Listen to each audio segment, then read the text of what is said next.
안녕하십니까. 신의균의 국방TV 시큐리티 뉴스입니다. 자, 오늘도 우크라이나 전황 알려드리도록 하겠습니다. 자, 바그너 그룹. 이 바그너 그룹이 또 자국군을 향해서 총질을 했습니다. 그런데 상대도 총을 갖고 있는데 총 맞고 있을 리가 없죠. 총격전이 벌어졌습니다. 자, 이게 이제 벌써 두 번째가 되는데 앞으로는 이게 내전으로 번질 가능성이 있다라고 당연히 생각되지 않겠습니까?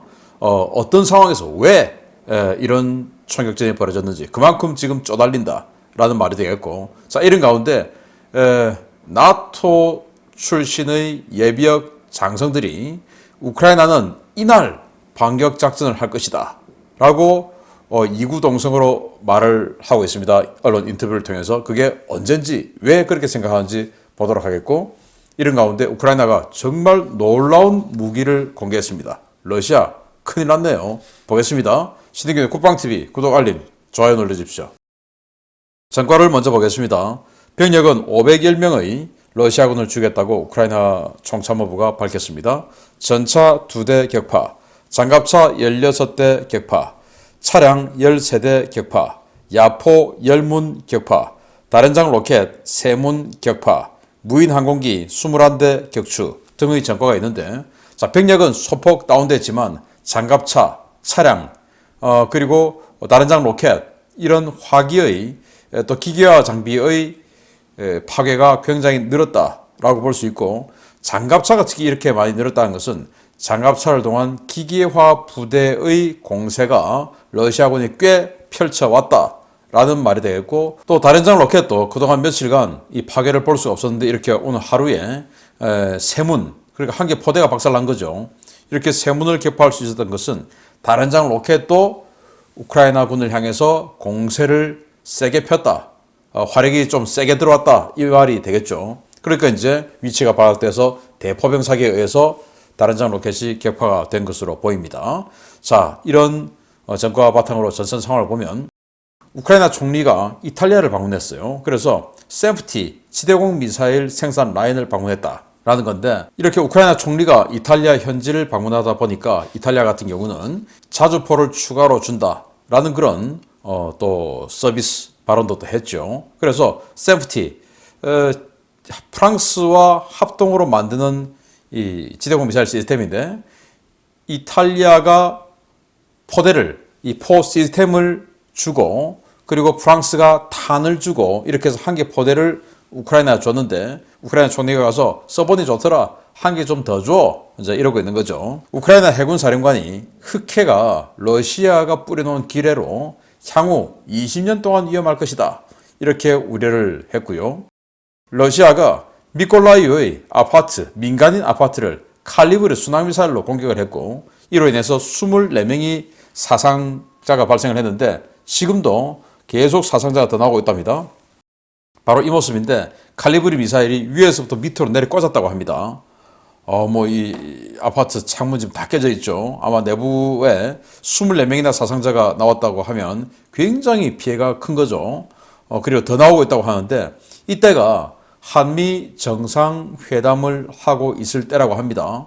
자, 그러면 이제 우리 대통령께서 러시아가 인도주의적인 위반을 하는 전쟁 범죄 행위를 저지르면 무기를 지원하겠다라고 말씀을 하셨기 때문에, 이런 일이 발생했으면 정상회담 중에라도, 자, 러시아는 이렇게 어겼다, 그러니까 우리는 우크라이나에 무기를 줄 수밖에 없다 라고 했으면 어땠을까라는 생각이 듭니다.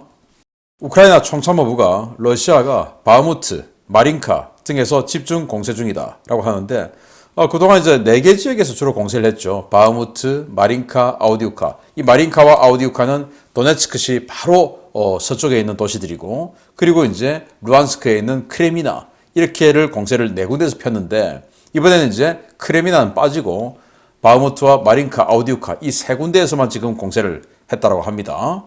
그런데 이 마린카 쪽에서 기계화 부대가 어마어마하게 공세를 펴서 여기 있는 이런 장비들의 대부분이 마린카 쪽에서 나왔다. 아우디우카에 때려 들어가 보니까 안 되니까 이제 다시 또 이 아우디우카보다 남쪽에 있는 마린카 쪽으로 치고 들어가는, 여기 안 되면 저기 쑤시고 저기 안 되면 여기 쑤시고, 이런 러시아군이에요. 자, 영국 국방부가 러시아가 바흐무트에서 격렬한 근접전을 시도 중이다. 그래서 더 과감하게 지금 이 인파이팅을 펼치고 있다라는 거고요. 러시아가 러시아 여권 미등록 헤르손인들에게 러시아 본토로 추방하겠다라고 위협했다는 겁니다. 이게 뭐냐? 우리는 뭐 주민등록증인데 여기는 이제 그걸 여권이라고 한다라고 해요. 그래서 러시아의 시민권, 즉 주민등록하지 않은 헤르손주에 사는 사람들을 곧 러시아 본토로 추방하겠다. 즉 그 말은 뭐냐? 강제로 그냥 러시아로 이주시켜버리겠다라는 거 아니겠습니까? 큰일 나는 거죠. 그런데 지금 곧 이 우크라이나군이 공세를 통해서 헤르손 지역 남쪽 곧 뭐 한 달도 안 돼서 해방될 것 같은데 아이고 어떡하냐. 그래서 이분들 괜히 또 러시아 주민등록을 하면 나중에 우크라이나가 해방됐을 때 또 이 회복을 했을 때 뭐야 이거 니네들 러시아로 국적을 옮겼었어? 믿을 수 없잖아. 이렇게 될 수도 있을 것 같고 정말 이분들 안타까운 상황입니다. 러시아 북방 함대의 미그 31K 전투기죠. 한 대가 비행 중에 엔진 화재로 추락했다. 자, 이런 동영상이 찍혔는데요. 동영상 캡처본입니다. 쭉 해서 그냥 내려가는데 자, 미그 31K 같은 경우는 중간에 킨잘 극초음속 미사일도 한 발 달 수 있고 아주 고고도 여객기인데 과거에 가장 빠른 전투기라고 했던 미그 25, 그 미그 25를 현대화 개량한 게 미그 31이죠. 여기 이제 이렇게 추락을 했다라는 건데 지금 올 들어서 몇 달 됐습니까? 4달 뭐 다 돼가죠. 그런데 올 들어서 벌써 미그 31이 세 번째로 이렇게 사고를 일으켰다. 그만큼 지금 러시아의 정비 상태가 제대로 안 돌아간다. 이 말인 것이죠. 자, 그리고 이 나토 최고 사령관이 약속된 전투 차량을 98% 인대해 줬다. 그 말은 뭐냐? 이제 공세해도 된다. 이 말인 것이죠. 그래서 나토 출신의 예비역 장성들이 방송이나 언론에 출연, 인터뷰를 하면서 5월 9일 날 우크라이나가 대반격 공세를 할 것 같다. 이렇게 이구동성으로 이야기를 하고 있다는 겁니다. 그럼 왜 5월 9일이냐? 바로 러시아가 주장하는 전승절 2차 대전에서 독일군이 항복한 그날이죠. 그래서 러시아가 그냥 베를린으로 쑥 들어와 가지고 차지해버린 바로 그날인데 그 전승절 지금 기념해서 상트페테르부르크, 모스크바 이런 데서 열병식 하느라고 막 준비하고 있고 막 그러지 않습니까? 그날 그냥 대반격 상징적으로 대반격 작전에 나선다 라고 예상을 했다라는 겁니다. 자, 그도 그럴 것이 지금 이제 비가 점점 그쳐가고 있고 그리고 5월 1일부터는 거의 비가 안 와요. 그러면은 5월 9일 같으면은 뭐 한 열흘 정도 지나니까 땅이 다 말랐을 가능성이 높죠. 그러면 이제 대규모 기계화 부대 확 치고 들어갈 수 있다라는 겁니다. 자, 미국 전쟁연구소 ISW는 다가오는 우크라이나의 반격 공포 때문에 러시아 내부가 불안이 심화되고 있다라고 이야기했고 이건 당연한 거죠. 그리고 또 ISW는 러시아의 각 PMC 용병 회사 간의 불화 그리고 경쟁이 치열해져 가고 있다라는 건데 요거는 제가 두 번째 소식에서 좀 더 자세히 평론해 드리겠습니다. 그리고 우크라이나가 공세를 앞두고 각 부대의 자주포들을 재편성하고 있는데 이 작업을 가속화하고 있다. 이 말은 뭐냐? 미국 기준 M109 자주포 같은 거, 그리고 폴란드가 준 크랩 자주포 같은 거, 이런 자주포들은 전차하고 똑같이 움직일 수가 있죠. 그러면서 성능도 좋고 화력도 강하고 이러니까 기계화 부대들 중에서 아주 공세 기동 부대가 있을 겁니다. 그 공세 기동 부대에 이 자주포 부대들을 붙여줘 가지고 이동하면서 타격하고 화력을 투사하면서 전진 진격할 수 있는 이런 시스템을 만들어준다라는 거죠. 그런 차원에서 이제 이 뭐 포병 여단 이런 데 있던 자주포 부대를 떼내 가지고 기계화 여단에다가 한 개 대대로 갖다 붙여주고 이런 재편성 작업을 하면서 이제 공세에 대비하고 있다라는 건데 좀 잘해서 제대로 된 화력 투사해 주기 바랍니다. 자, 이런 상황 바탕으로 주요 소식 들어갑니다. 첫 번째입니다. 러시아와 북한이 연이어 장거리 수중 자폭 드론을 개발해 배치하고 있는 가운데 이번에는 우크라이나도 장거리 무인 어뢰 개발에 성공했다는 소식입니다. 곧 실전에 배치할 예정이라고 하는데 러시아 흑해함대 이제 큰일 난 것 같습니다. 이번 전쟁 중에 다양한 드론으로 러시아군을 괴롭히고 있는 우크라이나가 장거리 공격 능력을 갖춘 수중 드론 세 종류를 개발했으며 최근 시제품이 나와 시범적 실전 배치가 임박했다고 복수의 우크라이나 방산 소식통이 현지 시각 4월 27일 리포트했습니다. 일명 TLK 시리즈로 명명된 이 무인 드론은 배터리를 이용한 전기 추진 방식의 수중 드론인데요. 임무에 따라 각기 다른 크기와 재원을 적용해 세 가지 모델이 개발되었습니다. 이들 무인 드론은 자체 소나와 카메라, 전자광학 시스템과 열영상 카메라, GPS 및 INS 항법 시스템을 갖추고 있는데요. 사전에 입력된 데이터에 따라 수중 항로를 항해하다가 표적 인근에서 위성 등의 데이터 링크 시스템으로 지상 오퍼레이터가 표적을 확인하고 가속해 충돌하는 방식으로 설계되었습니다. 가장 작은 TLK-150 모델은 길이 2.5m의 일반 어뢰형 드론인데요. 최대 사거리 100km, 탄도 중량 50kg으로 설계되어 연안 방어용이나 수상함의 근접 대잠용으로 활용될 예정입니다. 장거리 공격 드론인 TLK-400 모델은 길이 6m의 중형 어뢰형 드론인데요. 속도는 느리지만 최대 1200km 거리를 이동할 수 있고 탄도 중량이 500kg에 달해 어지간한 중대형 전투함도 일격에 격침시킬 수 있는 위력을 갖고 있습니다. 러시아 흑해 연안 도시를 공격하기 위해 개발된 대형 드론인 TLK-1000 모델은 길이 12m의 대형 수중 드론으로 수중 항주 거리가 2000km에 달하고 탄도 중량은 최대 5톤인 괴물입니다. 개발사 측은 해당 모델이 케르치대교 교각이나 러시아가 장악하고 있는 연안 지역의 항구를 타격하기 위해 개발되었다고 밝혔습니다. 탄도 중량 5톤은 일반적인 상식을 뛰어넘는 엄청난 위력인데요. 5톤 탄두가 케르치대교 교각 근처에서 폭발하면 이 다리는 수중에서 폭발한 탄두가 일으키는 엄청난 버블제트 충격파로 복구 불가능한 피해를 입을 것으로 예상됩니다. 우크라이나 측은 TLK-400과 TLK-1000 모델을 사용할 경우에 크림반도의 세바스토폴은 물론 아조프해의 베르단스크, 마리오폴, 타간로우크, 예이스크 등의 항구도시, 케르치대교 교각은 물론 크라스노다르 지역의 노보로시스크와 소치 등의 전략 거점도 타격이 가능하다고 보고 있습니다. 우크라이나는 해당 모델들이 대부분 상용 기술을 이용해 제작되었으며 현재 시제품 평가 단계여서 가까운 시일 내에 실전 배치가 가능하다고 밝혔는데요. 5월 대반격 시즌에 맞춰 러시아 흑해함대와 흑해 연안 주요 전략 거점들이 펑펑 터져나가는 모습을 볼 수 있을 것 같습니다. 네, 이런 거, 이게 이제 제일 작은 버전으로 보이는데요. 이런 거 만들었다. 세 종류를 만들었는데 작은 거 그리고 큰 거, 엄청 큰 거 이렇게 만들었다라는 거예요.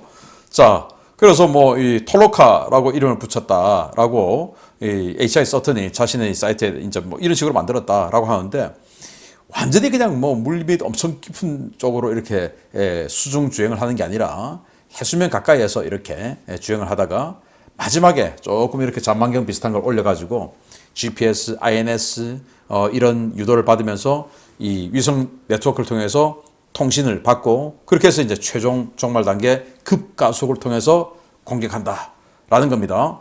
자, 이걸 보면 야 TLK-1000 모델은 12m 최대 한 12m 된다라고 하는데 이게 말이죠.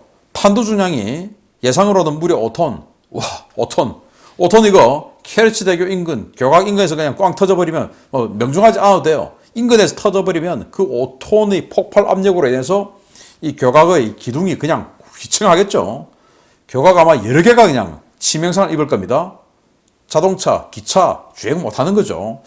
그거 좀 제가 좀 아주 기대되는 부분 중에 하나고 TLK-400 요게 탄두 중량 500kg 500kg이면 군함 한 척은 바로 침몰해버리죠. 엄청난 위력입니다.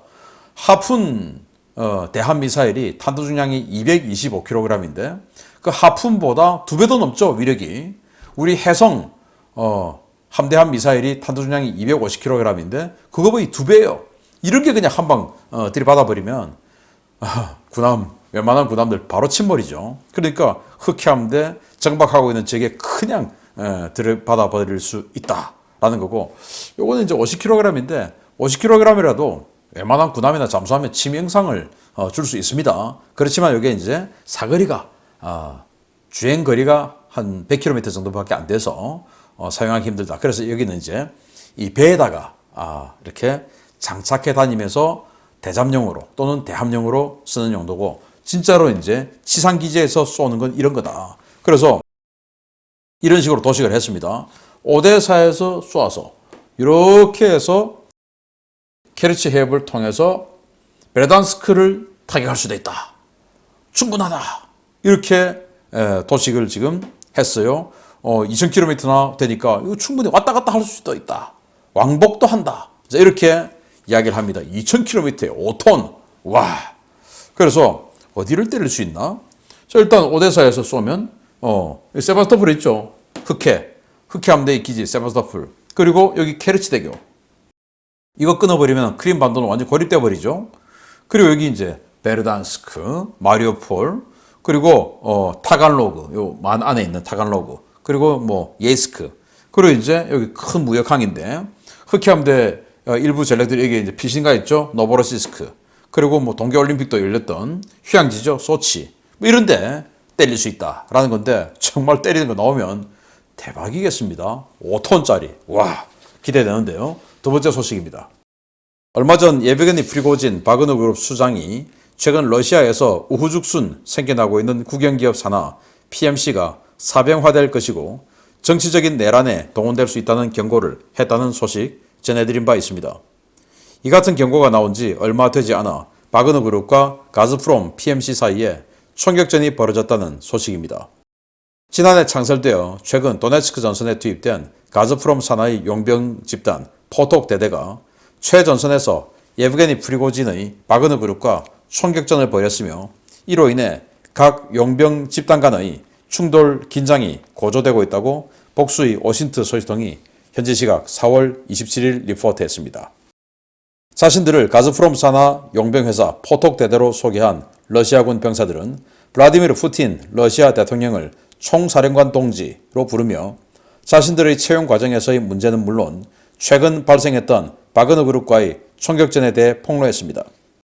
이들은 자신들이 4월 3일 포톡 대대의 일원으로 특수군사작전 지역으로 들어왔지만 전선 배치 직후 상부로부터 또 다른 PMC인 리둣과 전투 임무 계약을 체결할 것이라는 일방적인 통보를 받고 전선에 배치됐다고 밝혔습니다. 이들이 배치된 지역은 바그너 그룹이 담당하던 지역이었는데요. 이 병사들은 리둣에게서 통보받은 진지에 4월 17일 배치되었고, 진지에 배치되자마자 대대장과 지휘부는 어디론가 사라져버렸다고 성토했습니다.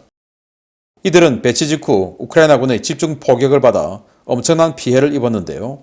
이 과정에서 탄약을 비롯한 보급품이 전혀 공급되지 않았고 약속했던 박격포 어모 사격도 전혀 이루어지지 않았으며 대대지휘부가 지휘를 하지 않아 하루 만에 2개의 진지를 잃고 패퇴했다고 밝혔습니다. 문제는 이후의 상황입니다. 이들에게 자신들이 맡았던 진지 방어를 맡겼던 바그너 그룹은 포톡 대대가 진지를 잃고 후퇴해오자 격앙된 반응을 보였는데요. 바그너 그룹 부대장은 이들을 전부 죽여버리겠다며 총격을 가했고, 이 과정에서 총격전이 발생해 양측 병력 일부가 사망했습니다.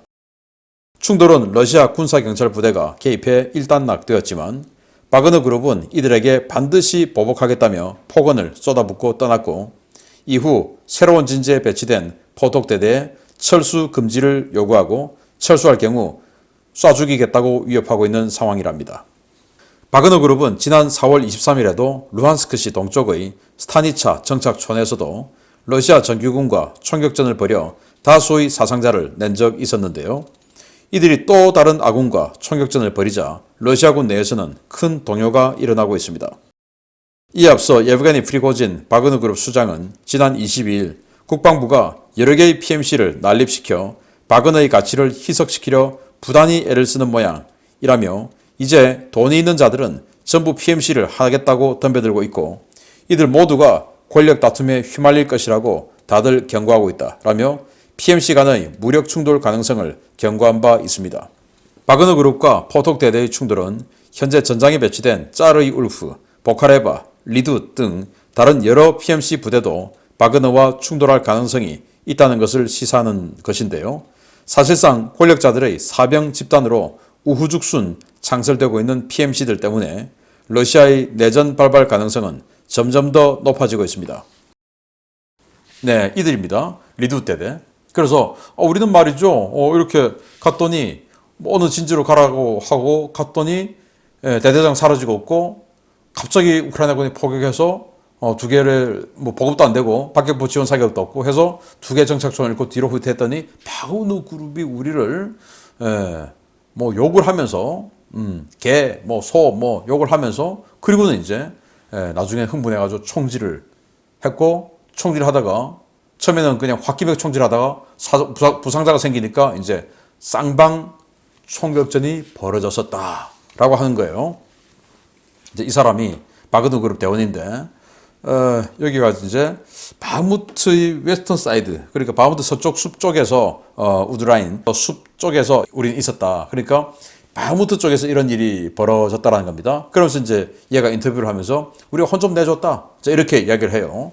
자, 그리고 이 사람은 지금 이제 우크라이나군에게 포로가 된 사람인데 자신은 이 어마어마하게 두들겨 맞았어요. 지금 이제 제가 이렇게 우리 편집부에서 가렸는데 이걸 치우면 완전히 그냥 뭐 떡이 돼 있는 이런 얼굴이에요. 구타를 당해가지고. 근데 구타를 누구에게 당했냐? 우크라이나군에게 당했냐? 아니, 그게 아니고 자기네들에게 구타를 당해가지고 쓰러져 있는데 전투가 벌어졌고, 그래서 다른 아군들은 아무도 돌보지 않고 있다가 그냥 도망가 버렸고, 자기는 사력을 다해서 우크라이나 쪽으로 포복해서 항복을 했다. 그리고는 이제 이 구조를 받게 됐다라고 이야기를 하는 겁니다. 완전히 전후애도 없고 아무것도 없는 거예요. 그래서 이제 프리고진의 주장대로 자, 여기저기서 지금 PMC 만드는데 전쟁이 어차피 지금 이제 전쟁 질 거 아니겠습니까? 이길 리가 없죠, 지금. 그러면은 누군가는 책임을 져야 되는 책임론이 일어날 것이고, 그런데 책임을 지기 싫고, 그런데 무력은 있고, 어떻게 되냐? 싸우는 거죠. 군벌화되어서. 그래서 이런 군벌화되는 거 우리로서는 이해를 할 수 없는 거지만 덩치가 큰 나라들, 중국이나 뭐 이런 나라들 계속, 또 특히나 이제 이 유럽은 봉건 시대를 수백 년 동안 해왔었기 때문에 사병 집단을 거느린 그런 무력 세력을 수백 년 동안 이어왔었던 지역이기 때문에 이런 거 좀 색다르지 않죠, 역사적으로. 그래서 이렇게 내전이 발생할 가능성이 높다라는 건데 부디 기대해 보겠습니다. 자, 우크라이나의 총반격이 머지 않은 것 같습니다. 계속 알려드리겠습니다. 마치겠습니다. 감사합니다.